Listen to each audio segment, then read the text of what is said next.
Greetings everyone, happy Wednesday to you. I'm wrapping up my series on our dogs behaving like prey and some of the manifestations that come out of that perception that at times they're no longer predators, they're prey. We talked about our dogs attacking without warning. That is something that you just never see that in predatory social groups. We talked about our dogs approaching predators, approaching people or other dogs that they're obviously afraid of. Why would you do that when distance is safety? And it's called predatory inspection behavior. Today, I want to wrap it up by talking about prey behavior that will allow you at a minimum to predict, probably at a pretty high level, when you can expect an aggressive response from your dog while taking it for a walk. Now, the study that I'm going to refer to was one that was done in 2005 by Theodore Stankiewicz and also Daniel Bloomstein. And they were studying the meta-analysis of fear response in prey. And they really wanted to determine what motivated the decision to flee from a predator versus approach it and versus just attacking without warning. What was the decisions, the factors that affected, do I flee? Now, why am I saying this? Why am I going over a study that says prey flight decision?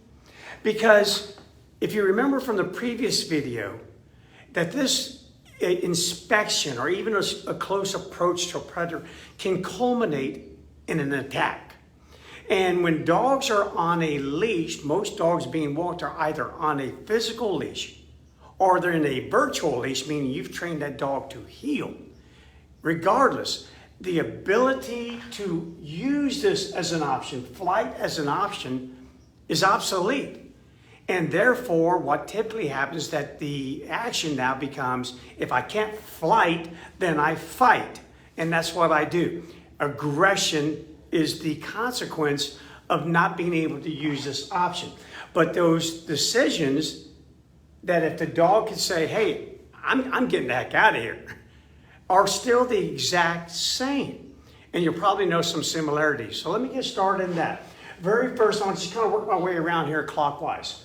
Is predator, when you're walking your dog and they look up and become aware of the presence of an approaching person or maybe an approaching dog or a combination thereof, and they, as an individual, perceive them as a threat, then we're going to go ahead and classify that threat as a predator in this instance. And one of the major factors when they did become aware of a predator was the speed of that predator. How fast was it approaching? Was it also the directness of the attack? The directness, because again, if you're coming at me and I perceive you as a predator, then I can rightly assume that you are intent on attacking me. They also took into account the size. I do many evaluations with dogs. In fact, I did one this morning in which I marched out a very large dog to evaluate the anxiety and the fearfulness in my client's dog. And then I walked out a very small dog. And the response from the dog was completely different. So size does matter. It really does. So the speed in which the human or the dog's approaching me, the size of that perceived predator. Again, we guys have dogs that respond more aggressively to us and are more fearful of us, usually because of our size. Are they coming directly at me, the directness? Are they directly at me? Or are they crossing, going perpendicular to my path? All of that matters. The starting distance, did I look up and go, I think that's a dog, man, maybe. Or did I round the corner and bingo, you're right here. Big difference in that decision making. And then the number of predators coming towards me. Is it two of those biped predators? Maybe they're walking two of the quadruped predators. Yeah, even the number of predators, the higher the number, man, the option to flee really became paramount at that moment. The other factor, the light and time of day. The light and the time of the day. You hear so many times about people, we call them the midnight dog walkers. They walk at nighttime to avoid the number of predators out there on the street in the form of other dogs or other people. But one of the things that they found out that was with some prey, the light, meaning the darker the day was becoming and the darker of the night, the more fearful the animal was and the more apt it was to flee immediately, bolt. In other words, some of these other factors are taken in, but when you changed the light and made it darker, they actually fled sooner than what they would have during daylight. So think about that. When you're walking your dog, maybe you're walking your dog at nighttime. I get it that you're trying to avoid this blue square right here, but you may be inviting this blue rectangle up here, and you could actually be exacerbating the situation with your dog, cause them to actually be more fearful. It may be better to park them out in daylight where they feel a little bit more comfortable about the situation. After all, you are dealing with an animal who relies upon its vision more than any other sense to assimilate the information that it receives from this ecosystem, its ecosystem at that moment. So pay attention to that. The amount of cover.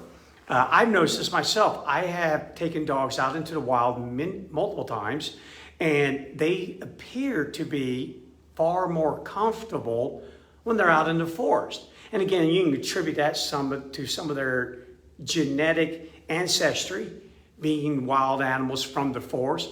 But I think the other part is, hey, I got a little bit more cover out here. If things really push comes to shove, I can just dart behind this bush over here. Or I can run behind that tree over there, just up and over that hill. I know I feel more comfortable about having cover around me than I do just being in the wide open. Take that into account. Next thing, distance to refuge.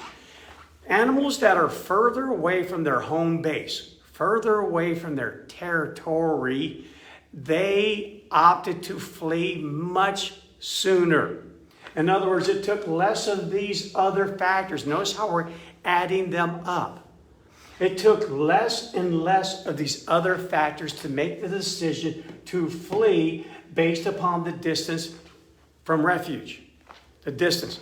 So the further your dog might be away from your house, from where it feels secure, or from a familiar surroundings and area, then the more fearful it may become, it may make the decision to try to flee. And again, once again, if I can't flee, then I'm going to attack.